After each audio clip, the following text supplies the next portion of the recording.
My name is Haley Whited, and this is LBTV's Career Callings. I am here with... Justin Jones with Edward Jones. What exactly is your job? My career is, I work for Edward Jones. We're an investment firm. I'm a financial advisor, so I help people plan and execute their long-term financial needs. All right, so that can come in a lot of forms, and we can get more into that later, but from a high level, essentially, we're trying to understand people's goals and help execute those down the road. Okay, that's amazing. So, to get to where you are now, what college did you go to? What classes did you take? What were your steps in becoming who you are now?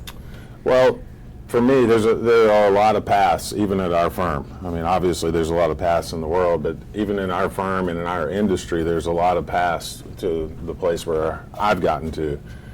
For me, I was probably a more traditional major than some people at the firm. I went to business school at Southern Miss in management finance, so a little bit more traditional. But we've had everything from, corporate executives to school teachers to, all walks of life come to Edward Jones, and the real training is more hands-on at the firm. There's almost a year of studying and then another year to two of almost like an apprenticeship to help get the hands-on experience. So just the way that Edward Jones works. Other firms can do it different ways. Okay, that is amazing. Love that. And are there any requisite classes that you can take in high school to help? I would say in our line of work, like so many, it can be as technical as you want it to be, or you can view it as technical as you want.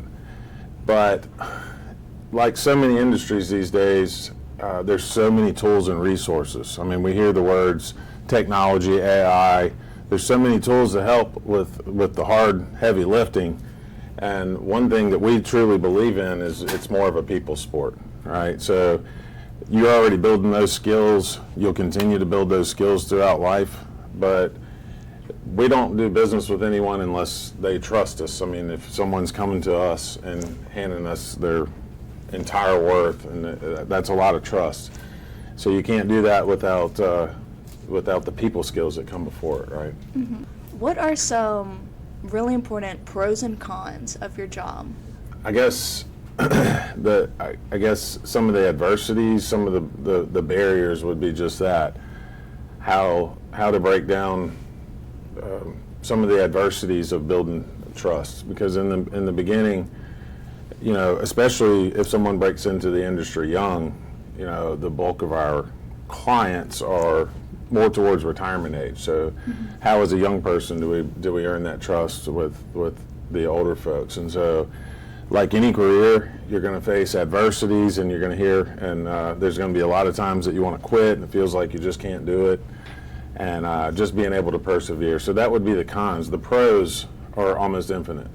So just having hundreds of client relationships, and they become more like family and just really good friends, and you're kind of the quarterback in their life in many senses, so it's like people will have maybe somebody that does their accountant, they'll have a doctor, and they'll have a financial advisor, and that's kind of the professional suite. They may have different forms of attorneys as their life progresses. But we can kind of be the quarterback to facilitate all of those professional relationships, and it's just humbling to think that that we can have that much impact on so many lives. I love that. So now, let's go on our commercial break.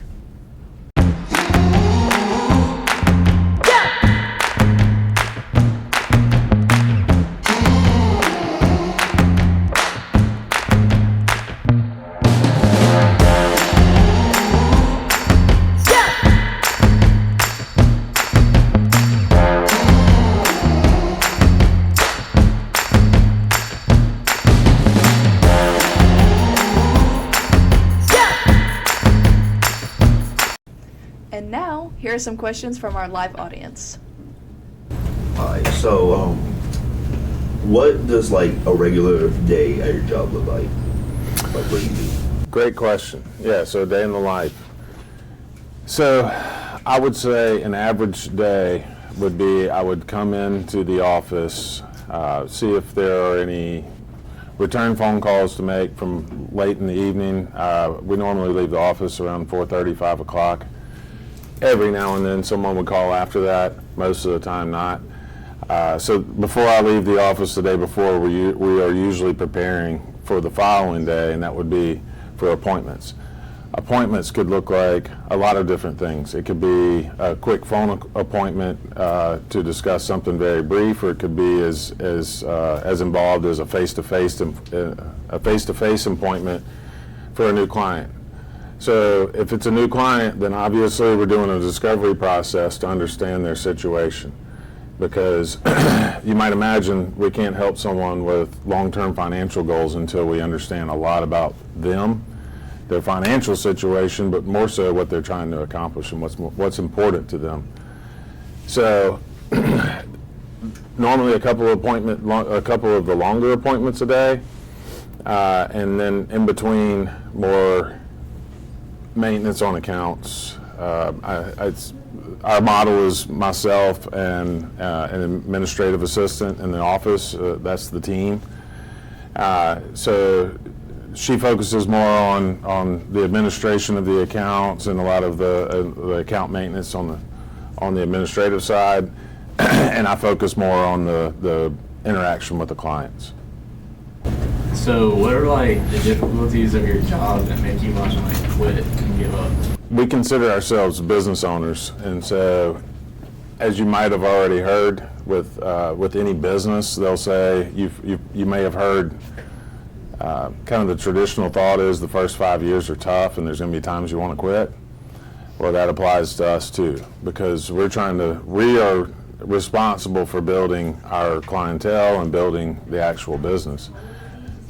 Within the first 5 years, we don't have that. We're trying to build it, and so there's days that you can't help but when there's a bad day, a bad week, a bad month, that you can't help but wonder, is this really going to work out, right? And so it's kind of the old saying, it's not about what you do in the good times, it's about how you get knocked down and get back up. Well, that applies not only to our firm or our industry, that applies to just about anything in life. Right. So if you're really wanting to accomplish something good, there's going to be a lot of adversities. So what is the job outlook right now for being an accountant like you? Have you seen more people becoming accountants or less people becoming accountants because of, as you said, artificial intelligence and technology and stuff like that? Great question. So it's in the financial world, there's a lot of wealth transfer right now. So I don't know if you remember from your studies. And so this would go for accounting and for financial advisory, right? But there's a big wealth transfer. You may have heard of baby boomers.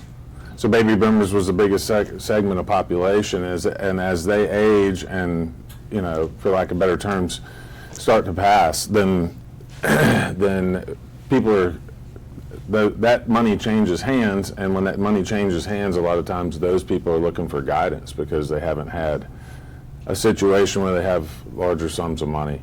So that's one dynamic. Also, things are becoming more complex. Tax laws become more complex. There are more and more forms of IRAs, that's retirement accounts.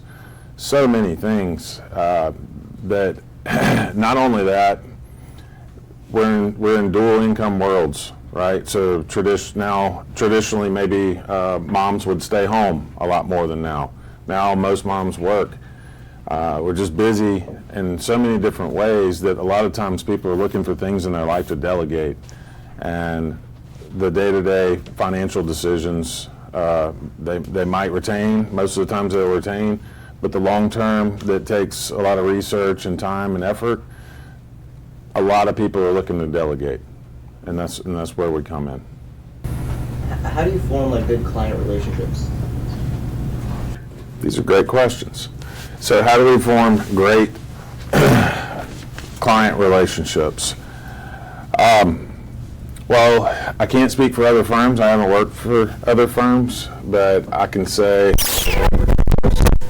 make the relationship the center of what we do.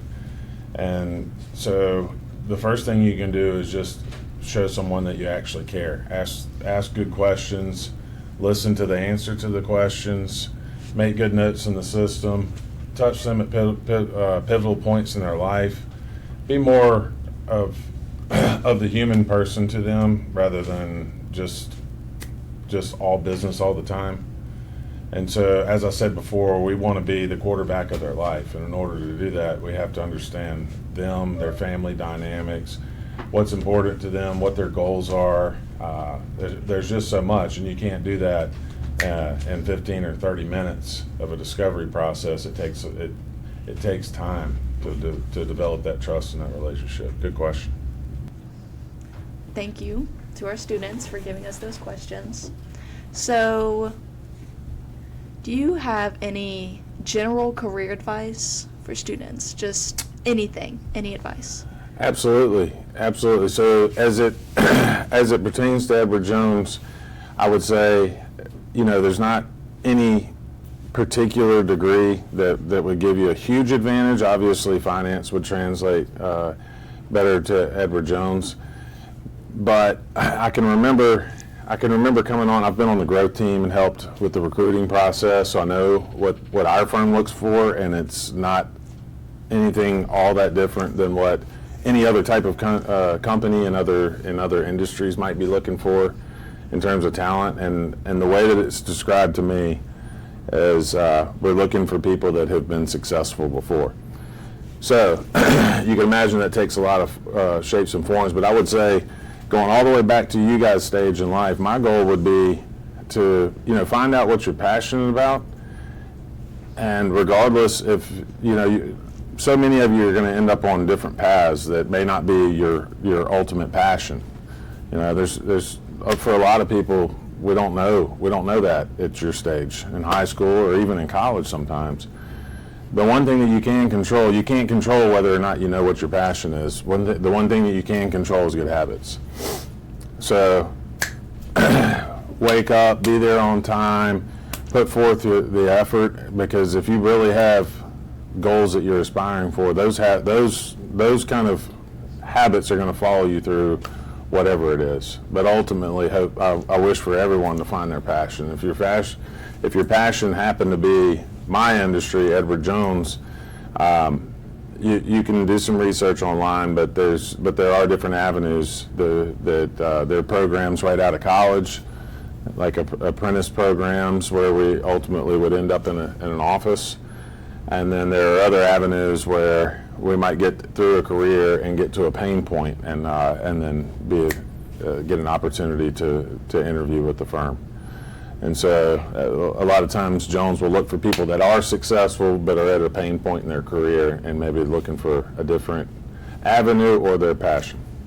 All right, so good question. That's a really good advice. Thank you. Mm-hmm. So before we wrap everything up, is there anything else you just want to get out there to everybody? No, that was really it. Again, I always want to just continue to reiterate to the kids is start to develop those habits.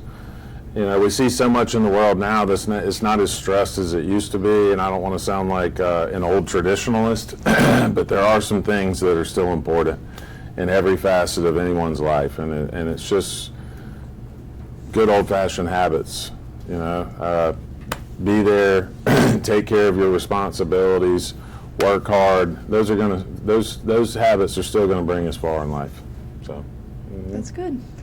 And thank you for coming here today and telling us about your job and how to do everything. It's really helpful. Thank you so much. Mm-hmm. Thank you. Thank you for having me. Of course. And that is it for LBTV's Career Callings this week.